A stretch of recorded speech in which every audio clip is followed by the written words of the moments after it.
बात सुनो, तुम लोगों को हमें हमें शर्म नहीं आती भीख मांग मांग के या भीख की बात कर करके?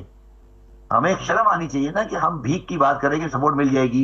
हमें ये कहना चाहिए हमें सपोर्ट नहीं चाहिए, हम कोई ये। फिर पाकिस्तान के देखिए मोदी साहब को जरूरत से ज्यादा हाइपी मिली, चाहे वो यूएई गए हों या बहरीन गए हों या सऊदी अरेबिया गए हों, तो ये तमाम वो मालिक हैं जिसमें ये मसला है। और पाकिस्तान अगर इफेक्ट होता है तो फिर जो हमसे वो तवक्को करते हैं सपोर्ट की, पाकिस्तान वो नहीं कर सकेगा। दुरुस्त। तो ये फिर इराक, लेबनान, सीरिया ये बचेंगे नहीं मुल्क। सही है कि उन्होंने कहा जी ले लो जी पैसे वापस। ये पैसे वापस ले लो का फैसला कब और क्यों हुआ? आपकी क्या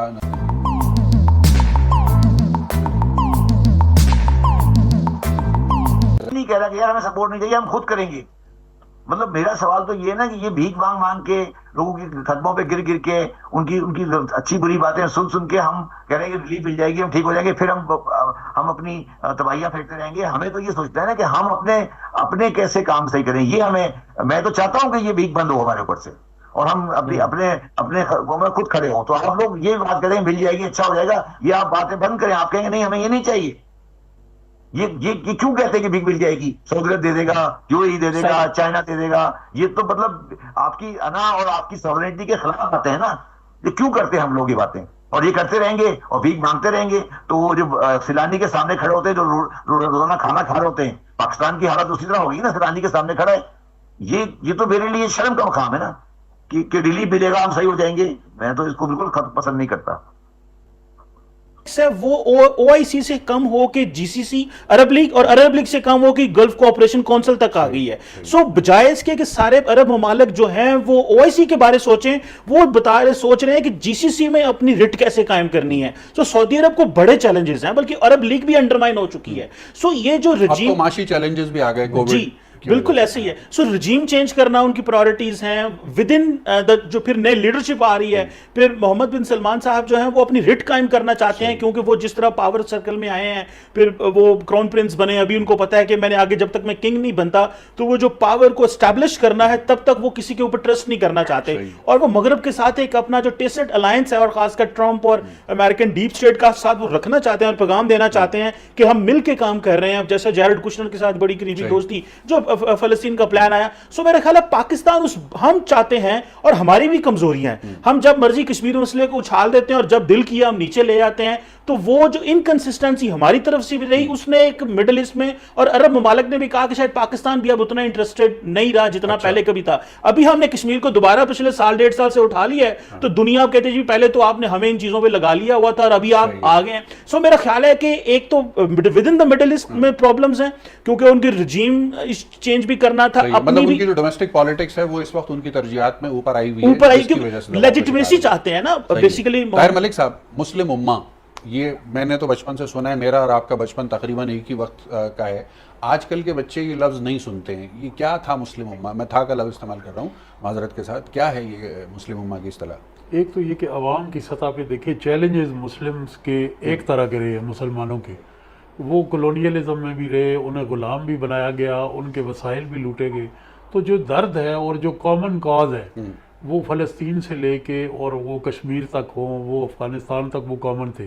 तो ये स्ट्रीट पे तो हमें नज़र आती है कि मुस्लिम उम्मा का कॉन्सेप्ट आज भी मुस्लिम दुनिया में उनके मुसलमानों के दरमियान एक दर्द की शक्ल में मौजूद है।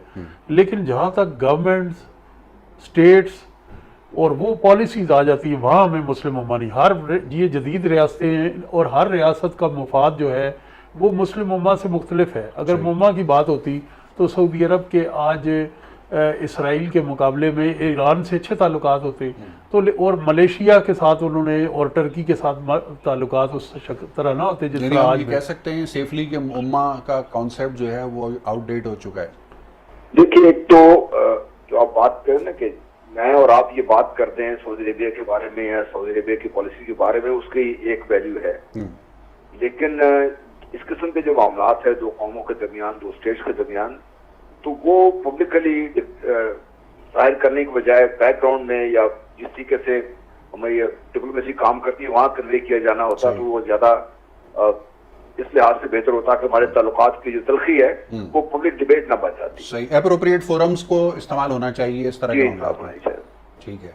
दूसरा जहां तक ताल्लुक है, देखिए सऊदी अरेबिया का पैसा था, उन्होंने दिया था आपको, उन्होंने वापस मांग लिया।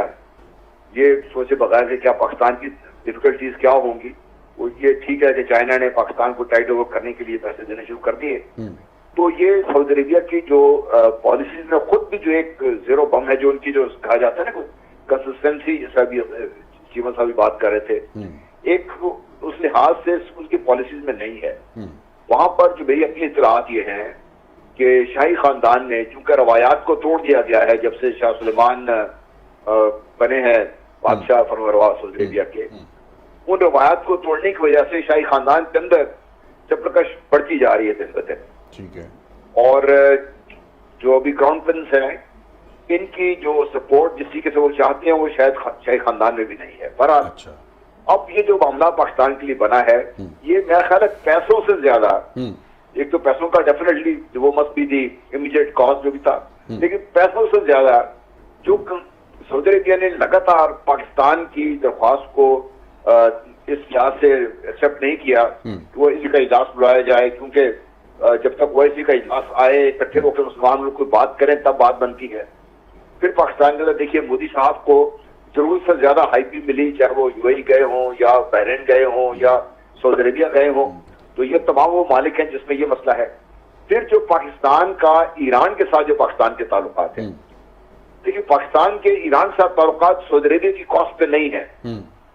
ये सऊदी अरेबिया को ये बात समझ नहीं आती कि पाकिस्तान के साथ ईरान के ताल्लुकात में बेहतरी एक्चुअली अरब दुनिया के लिए बहुत बेहतर है, क्योंकि पाकिस्तान एक ऐसा इन्फ्लुएंस इस्तेमाल कर सकता है ईरान के साथ मिलकर जो इस खिते में अमल ला सकता है, स्टेबलाइज करने के लिए इस खिते स्टेबलाइज कर सकता है।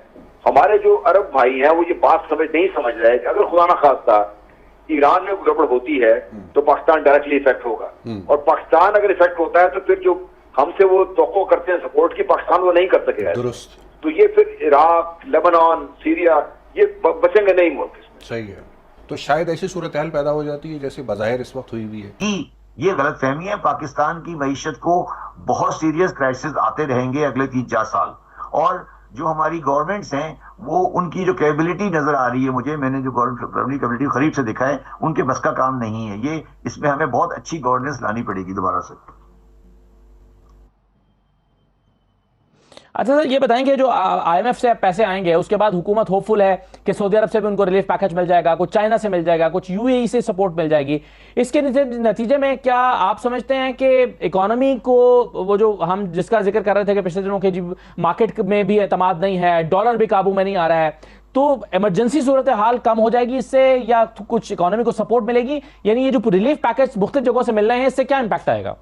पैरेलल शायद एक ग्रुप खड़ा किया जाए, जो उस वक्त इमरान खान साहब ने सुन तो ली बात, लेकिन शायद इमरान खान साहब उसके जो स्ट्रेटेजिक एंगल थे उसको शायद ना समझ रहे हों, लेकिन टर्किश और मलेशियन जरूर समझ रहे थे कि हम जो मुस्लिम डेमोक्रेट्स हैं उनका हम एक अलग ग्रुप बनाएं जिसमें टर्की हो, मलेशिया हो, इंडोनेशिया हो, उसमें ईरान भी आ सकता है। हाँ जी, ईरान भी आ सकता है। तो वो बेसिकली सऊदी अरब इस चीज से खाइफ है कि with in the Muslim world अगर एक पैरेलल सेटअप खड़ा हो गया, याद होगा जब ट्रंप साहब पहली दफा सदर बने तो जो पहले में तो फिर मिलाया जाता है ना ताकतवर ममालिक को, पाकिस्तान को अपने साथ मिलाइए आप, अगर आपको डर है कि पाकिस्तान आपके हाथ से निकल जाएगा। मेरा ख्याल है अगर वो समझते हैं कि पाकिस्तान को थोड़ा टफ टाइम देंगे, हार्ड मुश्किल से डील करेंगे तो ये ठीक रहेंगे, क्योंकि हमें इकोनॉमिकली बड़े डिपेंडेंट हैं। अच्छा। और हमारी रेमिटेंस भी $5-6 अरब आती है। सो बेसिकली सऊदी अरब ये समझता है कि हमें ये जो पैरेलल सेटअप है ये नहीं खड़े होने देना चाहिए। आपको याद होगा कि जब ट्रंप साहब आए थे पहला उन्होंने दौरा सऊदी अरब को अपना किया था, और उस पहले दौरे में तारीखी दौरा शाह सुलेमान साहब ने सारे मुसलमानों के लीडर को बुला के ट्रंप के पीछे खड़ा कर दिया और बताया ये कि सारी मुस्लिम दुनिया में फोटो जिसमें नवाज शरीफ साहब तीसरी लाइन पे खड़े हुए थे और यहाँ पाकिस्तान में बड़ी बहस हुई। सो मेरा ख्याल है कि बेसिकली सऊदी अरब आज भी दुनिया को, मगरब को ये कैश इन करना चाहता है, और वो समझता है कि इसको अभी बहुत तेजी से विद इन मुस्लिम वर्ल्ड एक आवाज बुलंद हो रही है। सो उसको कैसे रोका जा सकता है? पाकिस्तान को पता है कि हमारा प्रॉब्लम इकोनॉमी है, उनको पता है हमारा प्रॉब्लम कश्मीर है, हमारा प्रॉब्लम इंडिया है। सो लिहाजा वो हमें समझते हैं कि यहां से पाकिस्तान को खींचो। और दूसरी बात है कि देखिए ये जो अनफिट